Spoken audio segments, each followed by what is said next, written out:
윌리엄슨의 그 웨스트민스터 소요리 문답 강인데요. 자, 그럼 39문을 제가 문제를 읽으면 여러분이 답변을 읽도록 하겠습니다. 하나님께서 사람에게 요구하시는 의무는 무엇입니까?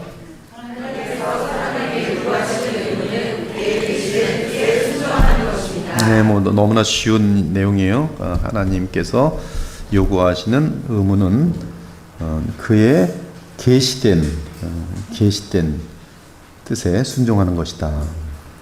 하나님께서 확실하게 알려준 뜻에 순종하는 것이다. 제40문, 하나님께서 사람의 순종의 규칙으로 처음으로 계시하신 것이 무엇입니까? 답변,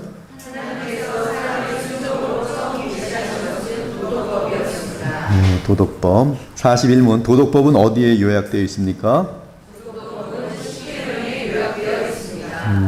십계명의 요약은 무엇입니까?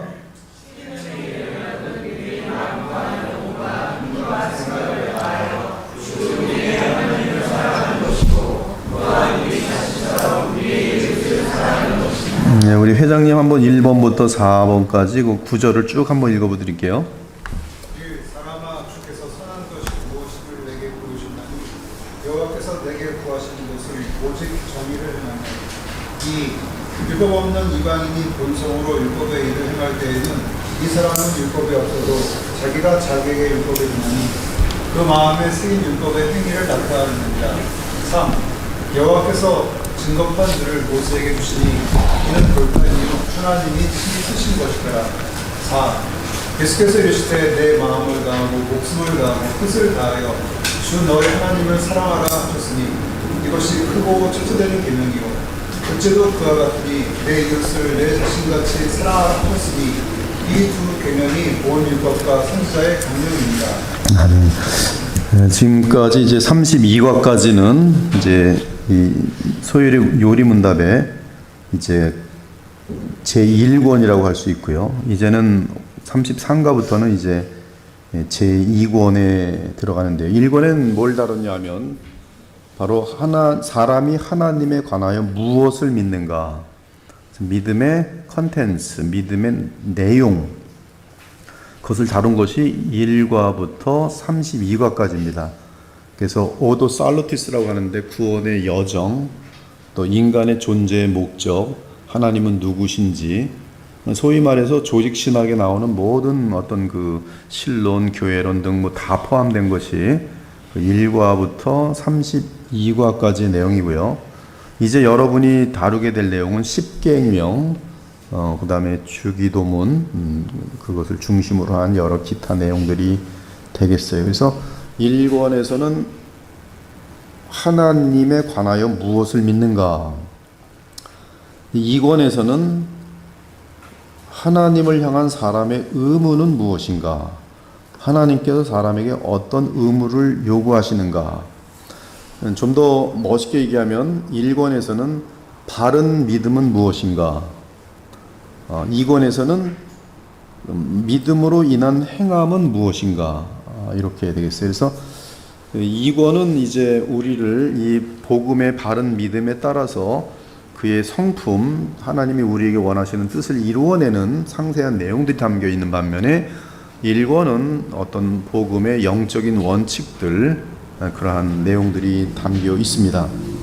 근데 이 두 가지는 분리될 수가 없어요. 이 두 가지가 분리될 때는 기형아가 되도록 돼 있어요. 그래서 무엇을 믿는지 모르고 어떤 멋있는 사람이 되려고 하고 좋은 사람이 되려고 하는 것은 이제 균형이 깨지게 돼 있어요. 그것을 복음을 모른 채 하는 것은 결국 자기 의의가 되면서 그것은 기독교가 아닌 다종교랑의 연합으로 될 수도 있고, 반면에 이제 이 하나님을 믿는 것, 바르게 믿는다고 하는데 삶으로나 성품으로 나타나지 않을 때 그것은 이제 그에게는 위선과, 그리고 그가 믿는 것이 참으로 진심으로 믿는 것인가라는 질문을 던질 때 이 답은 진심으로 믿지 않는다는 거예요. 진심으로 믿지 않으면 무엇을 위해 믿는 건가? 나는 이런 것을 안다라는 과시용으로 믿는 것이겠죠. 그래서 이 둘은 뗄래야 뗄 수가 없습니다. 즉 바른 믿음과 바른 믿음으로 인한 행함, 바른 믿음으로 인한 성품, 이것은 뗄래야 뗄 수가 없어요. 이는 순종이 없는 진정한 믿음은 없고 믿음이 없는 진실한 순종은 없습니다. 믿음 없이 하나님을 기쁘시게 하는 것은 불가능하고요. 행함 없는 믿음은 죽은 것이, 이것은 다 시브리서와 야고보서에 나오는 것이죠. 이번 그 새벽 특세 때, 새벽 예배 때 첫날 월요일과 화요일날 다룬 것이 에베소서 4장 13절과 15절이었어요. 근데 거기서 다룬 내용이 뭐냐면 하나님의 아들을 믿는 것과 아는 일에 하나가 되는 것, 그래야지만이 그리스도의 몸을 세울 수가 있어요. 그래서 이 믿는 것이 하나가 되지 않으면, 하나님의 아들을 믿는 것과 아는 일에 하나가 되지 않으면 하나의 교회가 될 수 없습니다. 즉 주님이 원하시는 그리스도의 몸을 세울 수가 없어요. 그러니까 그리스도의 몸을 정말 세우려면 하나님의 아들을 믿는 것과 아는 일에 하나가 돼야 돼요. 근데 그 하나님의 아들을 믿는 것과 아는 일, 즉 바른 신앙을 갖는 것, 바른 신앙의 내용을 갖는 것, 절대적으로 필요한 반면에 놀랍게도 지금 이 소요리 문답의 내용처럼 에베소서도 그것만으로는 안 되고 오직 사랑 안에서 참된 것을 하여, 이 지금 우리가 믿고 있는 것을 진심으로 믿으면서 그것을 삶으로 나타낼 때에, 그러면서 범사에 그에게까지 자라날 때에 온전한 사람을 이루어 그리스도의 장성한 분량이 충만한 데까지 이르니 그는 머리니 곧 그리스도라. 이 두 가지가, 그래서 바른 믿음, 그리고 그 믿는 것을 진실하게 나의 삶 가운데 받아들일 때에, 삶으로 나타낼 때에, 그것은 이제 하나님께서 그리스도의 몸을 세우는 실질적인 효력인 바로 그리스도를 머리로 하여 장성한 분량까지 다 자라나는 공동체적인 현상이 나타난다. 그러니까 지금 소율이가 가르치는 믿음의 바른 내용, 바른 믿음의 내용을 정말로 받아들이고 그것을 우리가 믿음으로 행하고 적용한다면 변화될 수밖에 없는 것이죠. 변화될 수밖에 없어요. 그러면 계시된 하나님의 뜻은 무엇인가? 사람의 의무는 하나님께 순종하는 것이다. 그 이유는 하나님께서는 창조주시고 사람은 단지 피조물이기 때문이다. 하나님께서 사람을 창조하셨기 때문에 하나님께서는 사람에게 뜻하시는 것을 요구하실 권한을 가지고 계신다. 타당한 말이죠. 사람은 단지 피조물이기 때문에 그에게는 자기 자신의 길로 가거나 자기 자신의 뜻을 행할 어떠한 권한도 가지고 있지 않다.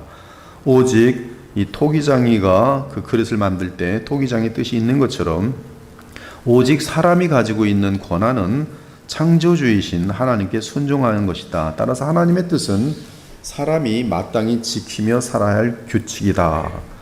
지금까지 내용은 여러분들이 인간의 기본 양심만 있어도 전혀 거부 반응이 없는 내용입니다. 피조물이기 때문에 하나님께 순종하는 것이 맞구나. 근데 이 오리 문답에 따르면 사람에 대한 하나님의 뜻은 도덕법 안에 사람에게 처음으로 계시되었다. 하나님의 뜻이, 우리가 순종해야 될 하나님의 뜻은 도덕법으로 우리에게 처음부터 계시되었다. 그리고 그 도덕법은 십계명에 요약되었다. 그러므로 도덕법은 십계명이 그 이상을 알아도 안 되고 그 이하를 알아도 안 됩니다.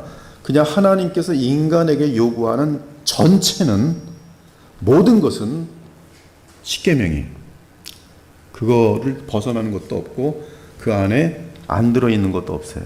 십계명에 대해서 전문가가 되면, 십계명에 대해서 여러분이 온전히 지킬 수만 있다면 여러분 하나님을 끝없이 영원히 영화롭게 할 수 있는 사람이. 다만 문제는 우리는 십계명을 지키질 못해요. 그 누구도, 한 사람도. 그러나 하여튼 인간이 타락하기 전에는 이 십계명이라는 것이 인간의 양심 속에 들어와 있어요. 십계명이, 율법이 그래서 인간의 그 마음 속에 새겨져 있습니다. 그래서 이 죄가 들어오기 전에는 인간의 마음 속에 양심에 새겨져 있는 이 법에 의해서 하나님을 자연스럽게, 완벽하게 그분의 말씀에 순종하면서 그분을 기쁘시게 하는데 아무런 하자가 없었어요. 다만 이제 죄가 들어오고 나서 인간의 양심은, 내면에 있는 이 십계명은, 즉 율법의 행위는 파괴돼 버립니다. 잔재는 남지만 파괴돼 버려요. 그래서 이 하나님을 기쁘시게 할 수도 없고 하나님이 인간을 창조하시면서 요구하는 이 요구를 이루어 드릴 수가 없도록 돼 버렸어요. 그럼에도 불구하고 인간이 무능한 것과 하나님이 인간에게 요구하는 절대적인 기준은 바뀔 수가 없는 것이, 그러므로 인간이 그 상태로만 있다면 멸망 외에는 공의하신 하나님이시거든요. 이 죄라는 것은 그 바이러스하고 똑같아요. 천국에 바이러스 조금 들어가면 천국 다 무너집니다. 지옥 금방 돼버려요. 천국은 완벽한 바이러스가 전혀 있을 수가 없는 것이, 죄라는 것이 털끝만큼도 있을 수가 없는 것입니다. 그렇기 때문에 이 천국에 들어가려면 완벽하게 십계명을 항상 영원히 지킬 수가 있어야 돼요. 여러분들이 이 의인의 영이 돼서 지금 죽으면 여러분들은 glorification 돼갖고 영화롭게 돼서 여러분 죄를 지울 수 없는 존재가 됩니다. 여러분의 영혼이, 그래서 여러분 죽고 신자될 경우는 그 영혼이 죽음과 함께 내 속에 있는 모든 죄를 짓고자 하는 욕구들이 다 차단되면서 히브리서 12장에 보면 의인의 영이 돼요. 의인의 영. 그래서 하나님 보좌로 올라가서 의인의 영으로서 모든 의인들과 천사들과 함께 하나님께 찬송하면서 하나님이 인간에게 요구했던 모든 것들, 십계명을 완전하게 영원히 무한하게 지키도록 되어 있어요. 이 땅에서는 그렇게 하지 못하죠. 아무튼 사람에 대한 하나님의 뜻은 도덕법 안에 있고 그 도덕법은 십계명이다. 근데 그 십계명은 사랑이라는 두 개의 위대한 명령으로 요약된다. 아까 임 집사님 읽으신 것처럼 예수께서 이르시되 내 마음을 다하고 목숨을 다하고 뜻을 다하여 주 너의 하나님을 사랑하라 하셨으니 이것이 크고 첫째는 계명이요 둘째도 그와 같으니 내 이웃을 내 자신과 같이 사랑하라 하셨으니 이 두 계명이 온 율법과 선자의 강령이니라. 모든 성경의 핵심이라는 것이. 근데 여기 보면 지금 이 계명이 두 개의 명령으로 되어 있어요. 이제 우리의 관점 안에서 이러한 가르침을 분명하게 알아보겠다. 하나님의 계시된 뜻은 도덕법이다.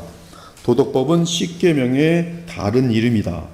그리고 십계명은 그리스도의 두 가지 계명과 같다. 이 세 가지는 그래서 같은 거예요. 같은데 다른 이름이에요. 도덕법, 십계명, 그리고 그리스도께서 알려주신 두 계명, 하나님 사랑, 이웃 사랑, 같은 거예요. 그래서 1+1+1하고 10번 하면 10인 것처럼 또한 5+5는 10이다. 이처럼 하나님께서 아담에게 주셨던 도덕법이 십계명인 것처럼 또한 그리스도의 두 가지 위대한 계명 역시 십계명이다. 다른 말로 하면 이렇다.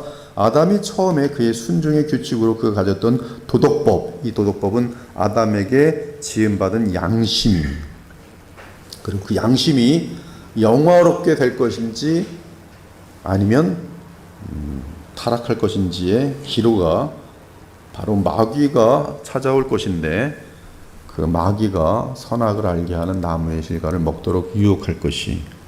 그래서 선악을 알게 하는 나무의 실과는 마귀가 유혹하지 않는 한 이 아담은 십계명을 완벽하게 지키는 것이 즐거움이었기 때문에, 하와도 마찬가지고요, 범죄할 가능성은 없어요. 주의 영으로 함께 충만한 가운데에서.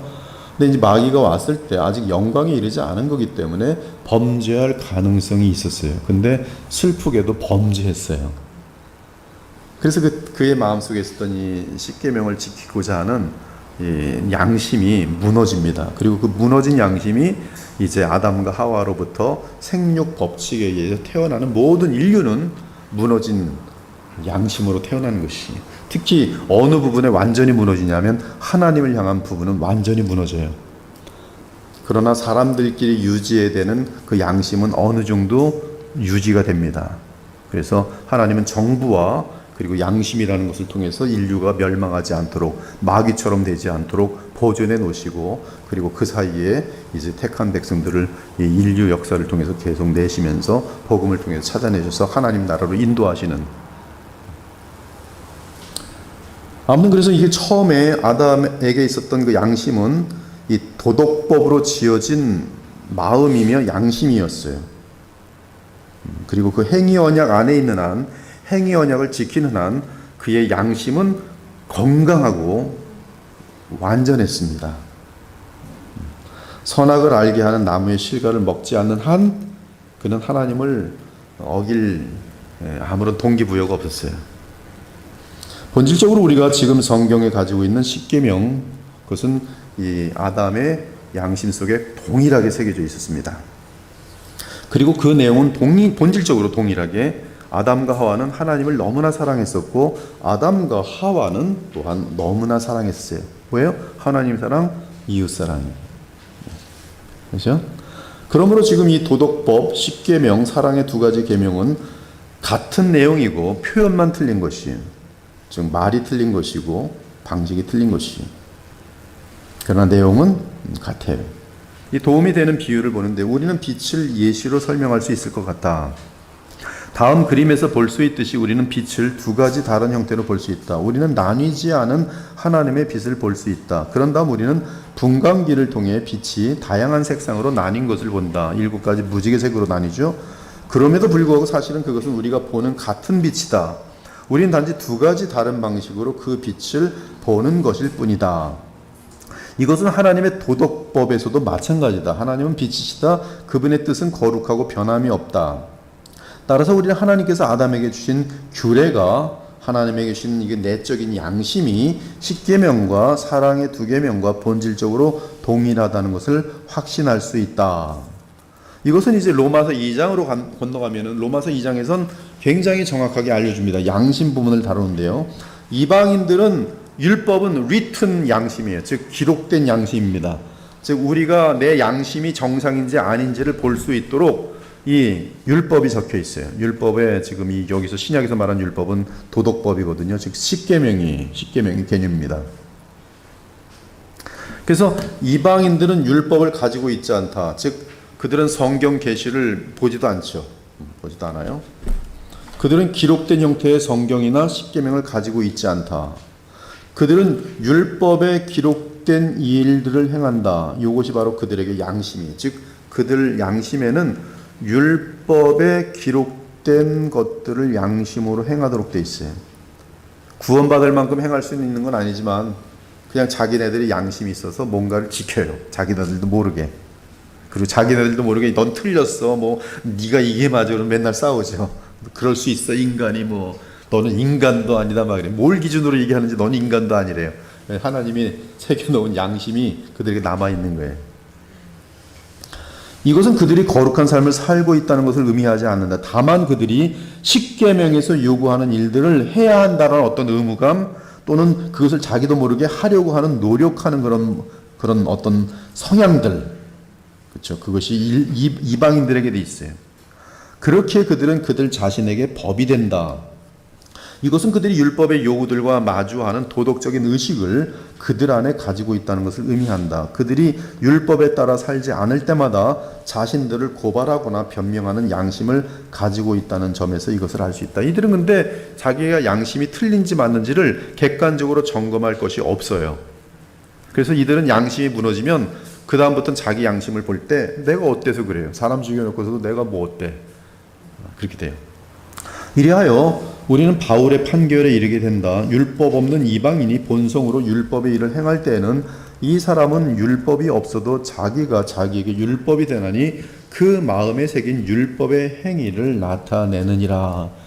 이방인들에게는 그 마음속에 율법의 행위가 있다고 해요. 여기 행위라는 것은 율법의 활동, works라고 되어 있는데 율법의 어떤 그 인간의 마음속에서 있는 어떤 성향, 모든 인간에게 다 있습니다. 그것이 왜 있는가? 하나님께서 사람을 창조하실 때 인간의 마음속에 율법을 새겨 넣었다는 거예요. 여러분, 복음을 우리가 믿게 되면은 성령의 역사로 인해서 우리 속에 있는 이 죽은 양심들이 확 살아나요. 살아나면서 죄를 멀리하게 하고 무엇보다 하나님을 향해서 양심이 살아납니다.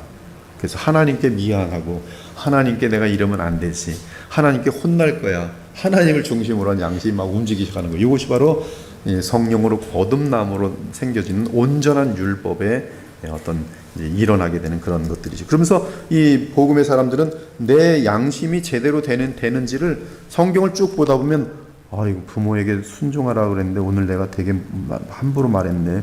주여 잘못했습니다. 제가 앞으로 우리 엄마 아빠한테 말 잘 듣게 해주세요. 뭐 이러면서 기도하는 건 자기의 양심이 지금 좀 잘못되고 있다는 것을 성경을 통해서 양심의 객관적인 표준인 십계명을 통해서, 십계명을 풀어놓은 것이 성경이니까 그걸 보면서 내가 지금 양심이 잘못됐으니까 자기가 기도 가운데 양심을 좀 고치고 있는 것이죠. 성령을 통해서 고치고 있는 거예요.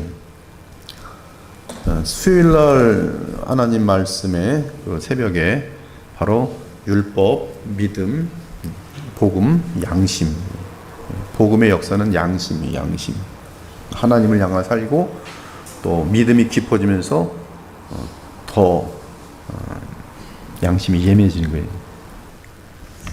이 바울은 그들의 마음에 기록되어 있는 율법의 행위, 율법이 그들 마음속에서 워킹하는 것 가지고 있다고 말합니다. 주목할 점은 바울은 그들 마음의 율법의 말씀들을 가지고 있다고 말하지 않는다. 말씀은 기록된 말씀이, 그러나 그들 안에 어떤 운동하는, 율법이 운동하는 율법의 행위를 가지고 있어요. 따라서 형식은 다르지만 이 본질은 같아요. 말씀과 이 내 인간의 마음속에서 움직이는 이것은 둘 다 도덕법이에요. 둘 다 십계명이에요. 근데 인간의 양심 속에 있는 이 율법의 행위는 하나님을 향해서는 죽어 있어요. 그래서 느끼지도 못합니다. 그래서 교회 안 가도 그들은 죄책감을 갖는 일이 없어요.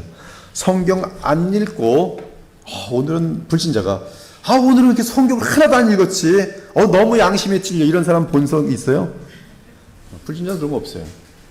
근데 여러분들은 오늘도 성경 2장을 읽어야 되는데 왜 이 모양이지?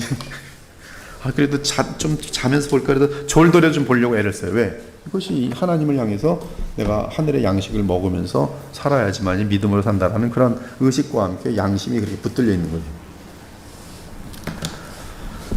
아무튼 그럼에도 불구하고 지금 그 인간의 내면의 양심과 이 도덕법은 지금 같은 종류라는 것이죠. 하나는 부패되어 있고 하나는 부패되지 않은 거예요. 부패되지 않은 건 뭡니까? 기록된 양심, 기록된 율법이 부패된 것, 인간의 마음이. 그리고 우리가 지금 십계명에서 가지고 있는 하나님의 동일한 뜻을 아담이 처음부터 자신의 도덕적인 양심 안에 가지고 있었다는 것을 알 수 있다. 즉 양심을 의식하는 것이죠. 모든 사람은 아담으로부터 양심을 물려받는다. 창세기 5장 보니까 이제 부패한 양심을 인간들은 이제 물려받아요. 그러면 자연스럽게 질문이 생긴다. 처음부터 사람의 마음 안에 도덕법이 기록되어 있었다면 왜 하나님께서는 그것을 다시 이 성경이라는 것을 통해서, 아니면 십계명이라는 것을 통해서, 십계명은 두 돌판에 하나님이 모세에게 주신 것이죠, 다시 계시하셨을까? 이 질문에 대한 답은 간단하다. 죄 때문이다. 죄악된 사람들은 하나님의 도덕법에 대한 그들의 자신의 내적인 감각을 제거하려고 힘써왔다. 내 안에 양심이 나를 찌르면 양심을 무디게 하느라고 인간의 죄성이 막 움직입니다. 이 폐역함, 강팍함, 하나님을 대항함, 이것은 양심을 무디게 하려고 내 안에서 양심과 싸웁니다. 바울은 사람들이 하나님의 진리를 막으려고 노력해 왔다고 말한다. 그는 말합니다. 그들이 마음에 하나님 두기를 싫어하매 그들이 하나님의 진리를 거짓 것으로 바꾸어 그 미련한 마음이 어두워졌나니 사람들이 자기 행위가 악함으로 빛보다 어둠을 더 사랑한 것이니라. 그러나 그들은 성공하지 못했어요. 그들은 노력했음에도 불구하고 그들 자신을 빛에서, 이 양심에서, 하나님의 빛이죠, 내면의 빛에서 완전히 벗어나게 할 수 없었습니다. 그들은 여전히 자신들의 마음에 기록된 율법의 행위, 즉 양심, 그리고 죄의식 같은 것들을 가지고 있었어요. 그들은 여전히 자신들의 악행들에 맞서서 증언하는 양심을 가지고 있습니다. 그래서 그들은 핑계할 수 없어요. 죄를 지으면 핑계할 수 없어요. 그럼에도 그들은 핑계하였고, 이에 하나님께서는 그분의 도덕법을 다시 십계명 안에 나타내셔야 할 필요가 있었다. 오직 이 방식으로만 죄악된 사람들이 하나님께서 요구하시는 것을 충분히 이해할 수 있었기 때문이다. 사람은 자신의 마음과 양심이 그에게 말하는 하나님의 도덕법을 묻어두거나 왜곡하거나 망각하려고 하는 등 모든 노력을 하였기에 하나님은 그분 자신의 거룩한 뜻을 정확하게 계시하시기 위해 다시 그에게 말씀하시는 것이 매우 필요했다. 여기 그는 사람이죠. 사람에게 말씀하는 것이 매우 필요했다. 왜냐하면 율법으로 죄를 깨닫기 때문이다. 율법은 우리를 그리스도께로 인도하는 초등교사가 되어 우리로 하여금 믿음으로 말미암아 의롭다함을 얻게 한다. 율법의 기능은 이 죄에 대한 지적이고 죄에 대한 페널티에 대한 형벌에 대한 경고예요. 근데 율법은 바로 그 법정에 가서 얼마나 큰 벌을 받게 되는지, 그리고 우리 속에서는 그 죄책을 하나님 앞에서 갖도록 만드는 일을 합니다. 그러면 이 율법이라는 것을 대하면 대할수록 여기서 이제 무서운 일이 있어요. 율법을 대할 때 인간이 악해가지고 율법을 대하면 율법의 용도는, 잘 들으셔야 돼요. 율법의 용도는, 하나님이 율법을 주신 이유는, 양심을 주신 이유는 죄를 느끼게 해서 회개하게 하여 예수님을 믿도록 하기 위함인데, 하나님의 공의를 율법을 통해서 알려주기 위함인데, 양심이 화인 맞은 사람이 죄를 느끼지 못하는 것처럼 위선과 마귀의 영향을 받은 악독한 믿음은 율법을 통해서 자기 죄를 지적받는 게 아니라 교만해져요. 즉 간음죄를 범하면서 율법을 읽는데, 간음하지 말라라는 걸 읽으면서 나는 간음하지 말라라는 율법을 아니까 참 대단히 똑똑한 사람이구나 하면서 그날 저녁에 간음해요.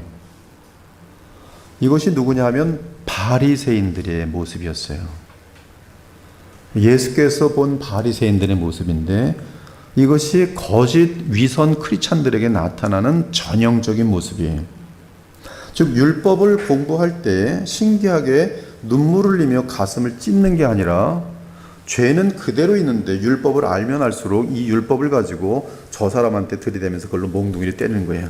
넌 나쁜 놈이야. 넌 요런 놈이지. 나는 얼마나 대단한 사람인데 너는 요런 놈이지. 율법을 가지고 자기한테는 적용 안 하고 저 사람들한테만 적용하면서, 그것이 욥기에 나오는 엘리바스 빌다 소발의 모습이에요. 감히 그들이 욥의 순수함과 아름다움을 쫓아올 수 있겠습니까? 비교도 안 될 만큼 열등한 세 친구가 갑자기 욥이 병들고 여러 가지 모든 것들을 다 잃어버리자 갑자기 성경의 전문가들로 등장해서 욥을, 율법을 가지고 그의 뒤통수를 두들겨 때립니다. 왜 때리고 있는지 아세요? 욥으로 하여금 하나님을 저주하도록 하려고. 이 세 친구 뒤에 누가 있는지 아세요? 욥기 1장과 2장을 보면 마귀의 의도와 하나님의 칭찬이 겹쳐 있어요. 같은 사건 속에. 하나님은 나는 욥을 믿노라. 마귀는 뭐라고? 하나님 농담하지 마세요. 예, 돈 뺏고 건강 뺏으면 반드시 하나님을 저주하리이다. 이것이 사탄과 하나님의 대결이었어요. 사탄은 모든 방법을 총동원해서 욥으로 하여금 저주하게 하면 사탄이 이기는 것이고, 그러나 욥이 저주하지 않으면 하나님이 그가 자랑했던 일이 신원되는 것이. 처음에 욥으로 하여금 저주하도록 부추긴 사람이 누군지 아십니까? 아내예요. 아내가 정확히 말합니다. 하나님을 저주하고 죽어버려라. 뭐라 그래요? 어리석은 여인아, 내가 적신으로 왔으니 적신으로 돌아가리라. 하나님 앞에 범죄하지 아니하였더라. 율법의 용도는 너희는 죽어 마땅한 존재인데 그러므로 구원주를 찾도록 하는 용도예요. 그래서 성령께서는 율법을 통해서 죄를 회개하게 만들고, 그리고 예수님을 믿도록 인도해요. 성령으로 설교하는 사람도 동일하게 얘기죠. 회개하십시오. 예수 그리스도를 믿으십시오. 동일합니다. 율법은 모든 사람 위에 권위를 갖는다. 사람들은 종종 십계명이 이스라엘 백성들에게만 주어졌다고 여긴다. 또 어떤 이들은 이스라엘 사람이 십계명을 지킴으로 구원을 얻을 수 있도록 십계명이 주어졌다고 생각한다. 이 십계명을 지켜서 구원받겠다고 하는 사람이 얼마나 자기 인간이 어떤 존재인지를 얼마나 무지한 상태입니까? 성경은 분명하게 이것은 사실이 아니라고 가르쳐준다. 율법은 범법함으로 더해진 것이, 아담이 이 타락함으로 인하여 하나님께서 그 율법을 더하여 준 것이 모세 때. 다시 말해서 구약과 신약 시대 모두에서 모든 하나님의 사람들이 자신이 얼마나 실제로 악한 죄인된 존재인지를 깨닫도록 하기 위해 십계명이 주어졌어요. 십계명은 구약 시대 하나님의 백성을 위해서만 주어진 것이 아니라 오늘날 우리를 위해서도 주어진 것이, 모든 사람에게 주어진 것이. 따라서 바울은 율법이 있었기에 구약시대 백성이 죄를 깨달음이라고 말하지 않고 인간의 타락 이후 주어진 율법으로는 시대를 막론하고 죄를 깨달음이라고 말합니다. 하지만 이것이 사실이라면, 만약 우리를 그리스도께로 인도하기 위해 율법이 필요하다면 요리온답이 우리에게 그리스도의 위격과 사역에 대하여 말한 후에 율법을 논하는 이유는 무엇인가? 요건 이제 제1권에서 먼저 예수 그리스도와 복음을 다루고 나서 이제 율법을 말하는 것에 대해서 왜 순서가 이렇게 되는가에 대한 질문이에요. 첫 번째는 그리스도가 율법보다 중요하기 때문이다. 만약 요리 문답이 율법을 먼저 언급했다면 그것은 우리가 율법에 의해 구원을 받을 수 있다는 그러한 착각을 암시할 수도 있다. 그러나 우리를 구원하시는 분은 오직 그리스도이지 율법의 행위들이 아니다. 나는 하나님 앞에 율법 앞에서는 그냥 정죄와 영원한 멸망밖에 없다는 것을 시인하고 그러므로 오직 유일한 구원주는 그리스도밖에 없다라는 것이 우리 크리스찬들의 진짜 크리스찬들의 동일한 고백이에요. 그리스도만이 우리를 구원하시기 때문에 그분은 가장 중요한 위치를 차지하셔야 한다. 두 번째 이유는 예수께서 우리를 구원하신 후에 우리가 율법을 잊어버리지 않도록 하기 위해서다. 어떤 사람들은 그리스도인의 십계명을 지키는 것에 얽매여서는 안 된다고 말한다. 예, 지금도 인터넷에 뭐 복음을 깨달았다고 하는 상당히 많은 사람들의 글들이 율법은 이제 더 이상 필요 없다.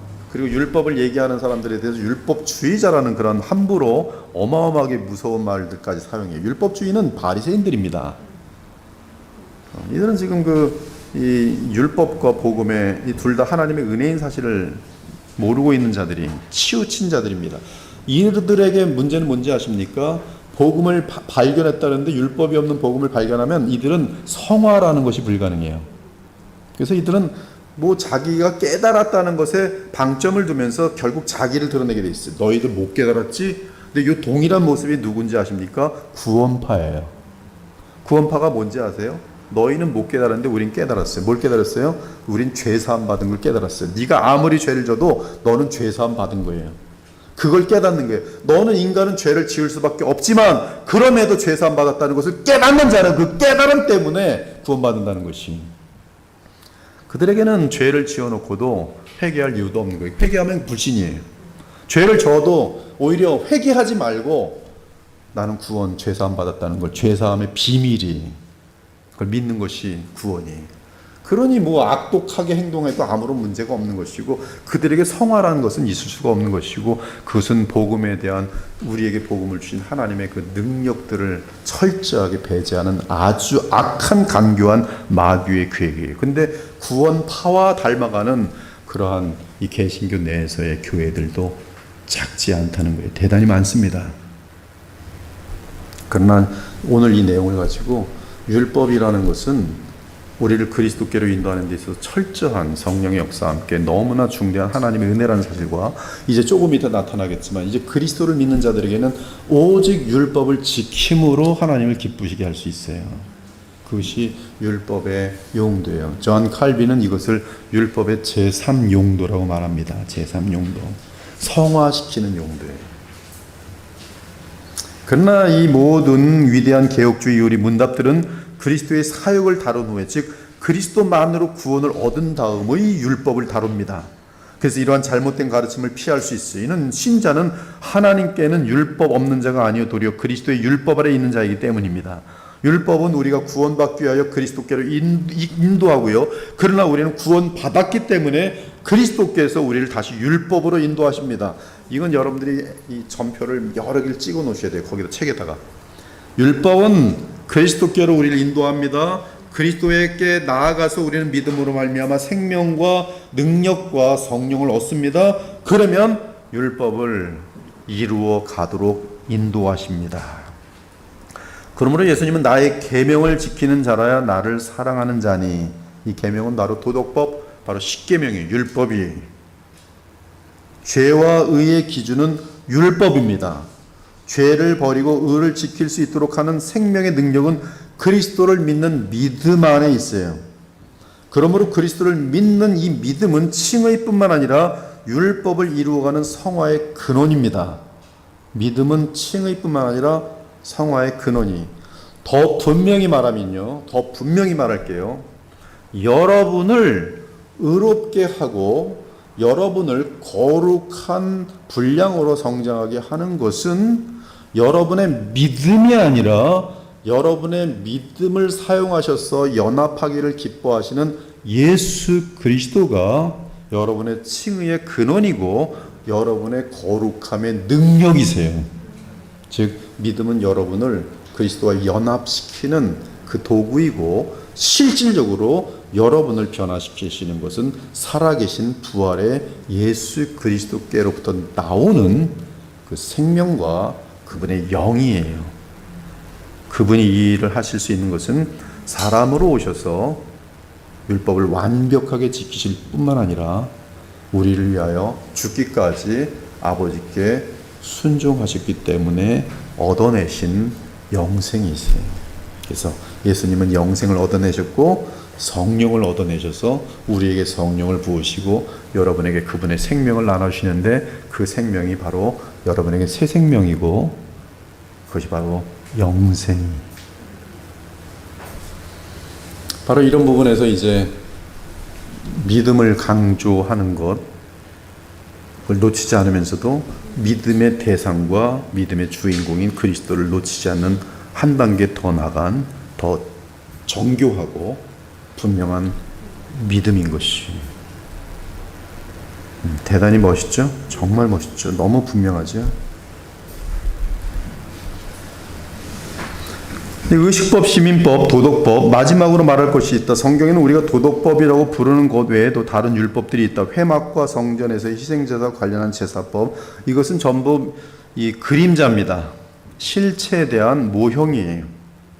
하나님께서 국가로서 이스라엘에게 주신 시민법, 이것은 도덕법, 즉 십계명을 그 사회에 적용하는 원칙입니다. 그래서 시대가 바뀌었기 때문에 지금은 동일한 십계명을 우리는 성령의 은혜에 따라 구약에서 이 도덕법을 어떻게 시민사회에 적용했는가를 그 원칙을 배워서 우리는 이 시대에 적용할 수가 있어요. 이것이 적용되어질 때가 이제 국가법 같은데 우리가 이제 크리스찬들이 본이 되는 삶을 살면서 이 국가법 같은 것들도 그들의 양심을 우리가 자극해서 바르게 만들어낼 수 있는 역할을 우리가 해야 돼요. 그러려면 신자들이 엄청나게 탁월하게 진실하고 정직하고 그리고 그들에게 본이 돼야 돼요.